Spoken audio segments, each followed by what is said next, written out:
আমার অবশ্যই বিসিবির সভাপতি হওয়ার যোগ্যতা আছে। 20 বছর তো অনেক অভিজ্ঞদের দেখেছেন, বিসিবি ভালো চলেনি। একবার এই অনভিজ্ঞ আমাকে সুযোগ দিয়ে দেখেন। এক পডকাস্টে এমনটাই জানিয়েছেন সাবেক ক্যাপ্টেন তামিম ইকবাল খান। বিসিবির সম্ভাব্য প্রেসিডেন্ট হিসেবে তাকে দেখা হচ্ছিল, তবে সরকারি হস্তক্ষেপের কারণে সরে যান তিনি।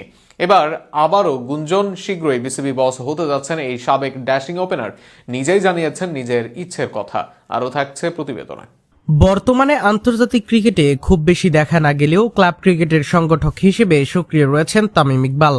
মাঠের বাইরে থেকেও দেশের ক্রিকেটে অবদান রাখার আগ্রহ রয়েছে তার। ভবিষ্যতে বাংলাদেশ ক্রিকেট বোর্ডের প্রশাসনে বড় ভূমিকা রাখার ইচ্ছার কথাও খোলাখুলিভাবে জানিয়েছেন দেশের সাবেক এই অধিনায়ক। সম্প্রতি সামির স্কেনে পডকাস্টে অংশ নিয়ে বিসিবির শীর্ষ পদ নিয়ে নিজের ভাবনার কথা জানান তামিম। তাকে প্রশ্ন করা হয় তিনি কি কখনো বিসিবির সভাপতি হতে চান। উত্তরে তামিম স্পষ্টভাবেই বলেন সুযোগ পেলে তিনি সেই দায়িত্ব নিতে আগ্রহী।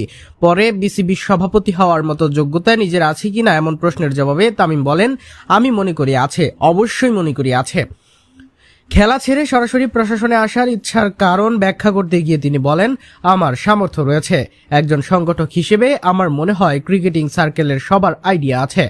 এ সময় অভিজ্ঞতার প্রসঙ্গ টেনে তামিম বলেন, অভিজ্ঞতা, বয়স এগুলো সবকিছুর উপরে এখানে ইন্টেনশন সবচেয়ে জরুরি ব্যাপার।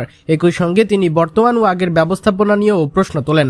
তামিমের ভাষায়, দেখছেন না সবচেয়ে অভিজ্ঞ লোকজনও বিসিবি চালিয়েছে, 20 বছর ধরে বিসিবিতে ছিল, বিসিবি কি খুব ভালো করেছে? অভিজ্ঞদের উপর দীর্ঘদিন ভরসা করার পর এবার নতুনদের সুযোগ দেওয়ার আহ্বান জানিয়ে তিনি বলেন, এতদিন তো করলেন বিশ্বাস অভিজ্ঞদের উপর, একবার বিশ্বাস করেন আমাদের মতো অনভিজ্ঞদের উপর। প্রসঙ্গত 2023 ওয়ানডে বিশ্বকাপ শুরুর আগে হঠাৎ আন্তর্জাতিক ক্রিকেট থেকে অবসরের ঘোষণা দিয়েছিলেন তামিম ইকবাল।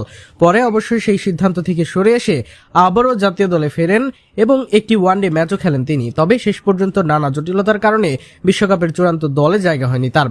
সবশেষ বিসিবি নির্বাচনে সভাপতি পদে লড়াই করার কথাও শোনা গিয়েছিল তামিমের, তবে শেষ পর্যন্ত সরকারি হস্তক্ষেপের অভিযোগ তুলে নির্বাচন থেকে সরে দাঁড়ান বাংলাদেশের সাবেক অধিনায়ক।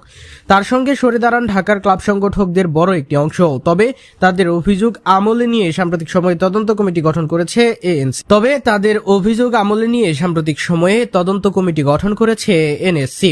তাই অনেকেরই ধারণা শিগগিরই বর্তমান বোর্ড ভেঙে নতুন করে প্রেসিডেন্ট হতে যাচ্ছেন চট্টগ্রামের খান পরিবারের এই সন্তান।